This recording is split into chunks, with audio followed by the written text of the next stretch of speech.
En el nombre del Padre, y del Hijo, y del Espíritu Santo. Amén. Palabra de vida del Santo Evangelio según San Lucas, capítulo 20, versículos del 27 al 40. En aquel tiempo se acercaron a Jesús algunos saduceos. Como los saduceos niegan la resurrección de los muertos, le preguntaron: Maestro, Moisés nos dejó escrito que si alguno tiene un hermano casado que muere sin haber tenido hijos, se case con la viuda para dar descendencia a su hermano. Hubo una vez 7 hermanos, el mayor de los cuales se casó y murió sin dejar hijos. El segundo, el tercero y los demás, hasta el 7º, tomaron por esposa a la viuda, y todos murieron sin dejar sucesión. Por fin murió también la viuda. Ahora bien, cuando llegue la resurrección, ¿de cuál de ellos será esposa la mujer, pues los 7 estuvieron casados con ella? Jesús les dijo: en esta vida hombres y mujeres se casan, pero en la vida futura los que sean juzgados dignos de ella y de la resurrección de los muertos no se casarán ni podrán ya morir, porque serán como los ángeles e hijos de Dios, pues Él los habrá resucitado. Y que los muertos resucitan, el mismo Moisés lo indica en el episodio de la zarza, cuando llama al Señor Dios de Abraham, Dios de Isaac, Dios de Jacob. Porque Dios no es Dios de muertos, sino de vivos, pues para Él todos viven. Entonces unos escribas le dijeron: Maestro, has hablado bien. Y a partir de ese momento ya no se atrevieron a preguntarle nada. Palabra del Señor. Gloria a ti, Señor Jesús. Pues, queridos amigos, el texto que estamos escuchando nos lleva a decir algunas palabras sobre un tema que creo que es de mucha importancia, de mucha actualidad, sobre todo cuando vivimos en una cultura hedonista, sexista, sexualizada, podríamos decir.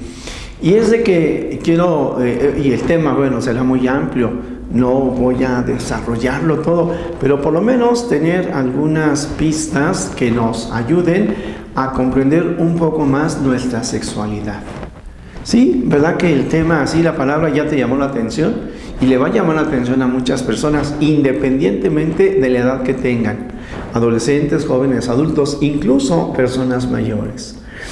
Porque la sexualidad es parte de nuestra vida, porque es Dios el que nos ha creado hombres y mujeres. El otro día un joven precisamente me preguntaba sobre la sexualidad y decía: ¿por qué, si somos tan débiles, el Señor nos ha hecho sexuados? ¿Por qué nos ha dado un sexo? Y yo y entonces él decía: como fuente de pecado. Y yo le decía: no, la sexualidad no es fuente de pecado, al contrario.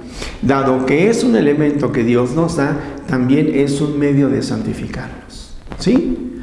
Cuando desde pequeño, desde la secundaria, en la preparatoria, cuando a mí me decían que la iglesia tenía sobre la sexualidad una visión muy sucia, yo le decía: pues te equivocas, y hasta la fecha lo sigo diciendo, La sexualidad es fuente de gracia. Sí, porque es un elemento de nuestra personalidad, y de esa manera las mujeres se comportan como mujeres, tienen las características propias de la mujer, y el hombre también. Esos rasgos masculinos que cuando nosotros podemos encontrar que entran dentro de no solamente del aspecto de nuestra personalidad como algo psicológico, sino que incluso genéticamente está inscrita nuestra sexualidad desde el momento de la concepción, pues entonces cada uno de nosotros podemos participar en el mundo y en la transformación de lo creado, y ciertamente en la construcción de la sociedad desde nuestra propia sexualidad, como hombres y como mujeres. Esto el mundo no lo entiende, y mucho menos cuando en lugar de hablarnos de sexos, hombre y mujer, nos hablan de géneros. Y entonces nos encontramos con una instancia como la ONU que nos dice que existen 112 tipos de géneros, pues entendemos entonces la confusión. La confusión que se da y la confusión con la que se forma a muchas personas y a las nuevas generaciones, sobre todo, ahí está el peligro. Bueno, encontramos este Bueno, quiero terminar la frase. Ahí está el peligro de no poder tener claridad sobre nuestra propia sexualidad y el papel que cada uno de nosotros tenemos, las mujeres en cuanto mujeres y los hombres en cuanto hombres. En relación al texto que hemos escuchado, bueno, la pregunta es de otro tipo, pero tiene que ver con la sexualidad. Entre los judíos acostumbraban que si una mujer moría, si el marido de una mujer moría, un familiar se tenía que casar con ella para que la descendencia de esta mujer pues fuera como de alguna manera la prolongación del difunto. Por eso le plantean a algunos que no tienen fe, le plantean una cuestión que tendría que ver precisamente con aquello que aquellos no creían, la resurrección de los muertos. Y le ponen una pregunta capciosa, difícil, según ellos. Pero para el Señor Jesús, que precisamente nos ayuda a tener claridad, no solamente sobre nuestra propia vida, sino también sobre nuestro destino final, pues aclarará que en el cielo definitivamente las cosas no son como nos movemos aquí, a través de nuestras pasiones, a través de nuestros gustos, de nuestras inclinaciones, de nuestros errores, de nuestros pecados. No. Y entonces el Señor nos aclara este tema un tanto de la sexualidad. No me extenderé hoy porque quizás algún día hago un tema sobre la sexualidad en la Biblia para que lo podamos entender mejor, pero me quedo con esto que ojalá cada uno de nosotros tengamos mucha claridad. En la vida todo es pasajero, aún nuestra sexualidad y los traumas psicológicos que nosotros podamos tener en torno a la sexualidad, o las confusiones que pudiéramos tener sobre nuestro papel sexual en la vida.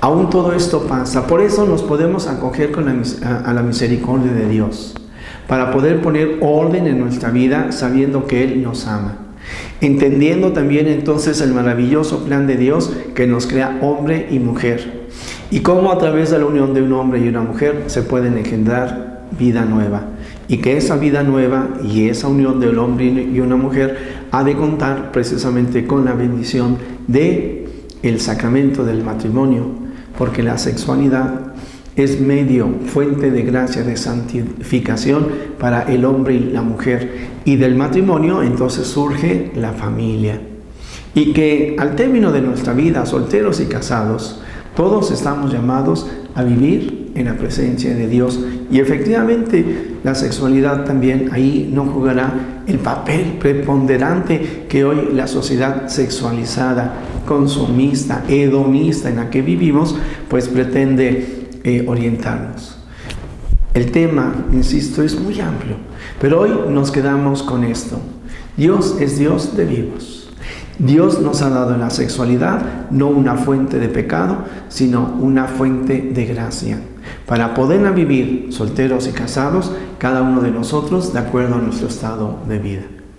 Pues Jesús, que todos te conozcan y te amen, es la única recompensa que quiero.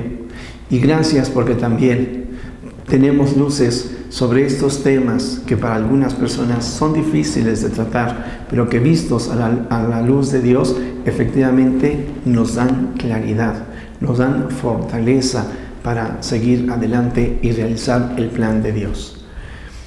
Como sé que este tema seguramente genera muchas dudas, mucha confusión, pues voy a darles mi correo electrónico, padrepedro04@yahoo.com.mx. Repito, padrepedro04@yahoo.com.mx. Quizás hay alguna duda, alguna pregunta que tú quisieras hacerme, o igual en el WhatsApp, pues si me mandan, uso más el WhatsApp que el correo electrónico, pero decía el correo porque tendrán oportunidad de escribir un poco más su duda o comentario o pregunta.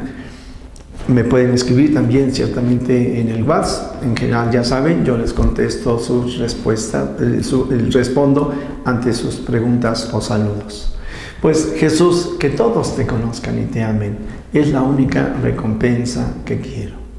Y la bendición de Dios Todopoderoso, Padre, Hijo y Espíritu Santo, descienda sobre ti y dé paz en tu corazón, porque toda nuestra vida, incluida nuestra sexualidad, es camino que nos ayuda a amar a los demás y a servir a Dios y amar a Él en el otro.